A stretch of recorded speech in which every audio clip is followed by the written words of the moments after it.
Brigitte Lahaie, Sud Radio, le sexo conseil. Eh bien, Sandy Boulanger, on met les pieds dans le plat avec ce sexo conseil. On va parler de jouissance à tout prix, d'orgasme synchrone, qui sont des performances qui nuisent beaucoup à la sexualité. C'est vrai, on ne peut pas à chaque fois, même pour les hommes, connaître le meilleur orgasme.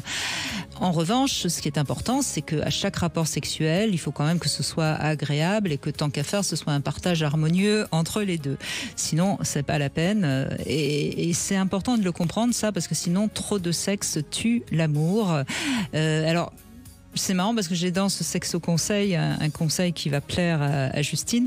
Ne gardez quand même pas tout le temps systématiquement les yeux fermés. Voilà.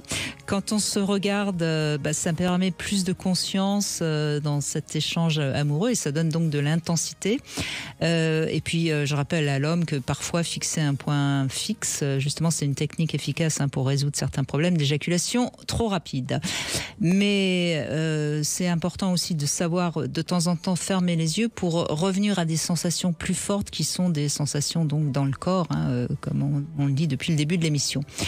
Mais surtout, ne soyez pas obsédés par l'orgasme simultané, parce que orgasme, ça vient d'un mot grec, orgao, qui signifie bouillonnement.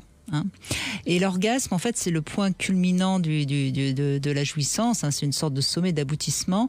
C'est d'ailleurs aussi appelé petite mort. Et ça indique bien que c'est un moment très particulier. Et suite à un orgasme, parfois, il y a même une sensation de mélancolie, parce que c'est la fin de quelque chose. C'est une sorte de moment solitaire.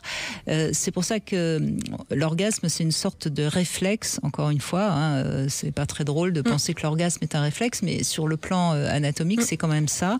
Et donc, ce qui est essentiel dans un rapport sexuel, c'est le partage durant l'acte, mais c'est pas l'orgasme simultané. Essayer ça, c'est quelque part passer à côté.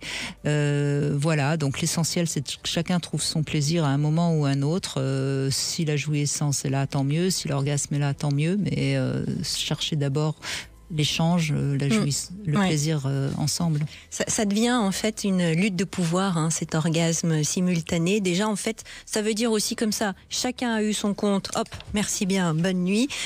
Alors que finalement, sur tout notre chemin de sensualité et d'érotisation, nous avons tous à cœur et à corps de pouvoir être d'avoir de multiples orgasmes, donc d'accepter que ça soit pas toujours non plus quelque chose de phénoménal où on ne sait plus qui on est, où on est et quelle heure il est, mais de se dire que voilà, c'est un état vibratoire effectivement et que homme comme femme, quand on grandit en âge, on a la chance de pouvoir vivre différentes sortes d'orgasmes, notamment sans éjaculer pour les hommes, et que voilà, il y a pas de petits orgasmes, il y a surtout beaucoup de plaisir et de la connaissance de soi et de la complicité.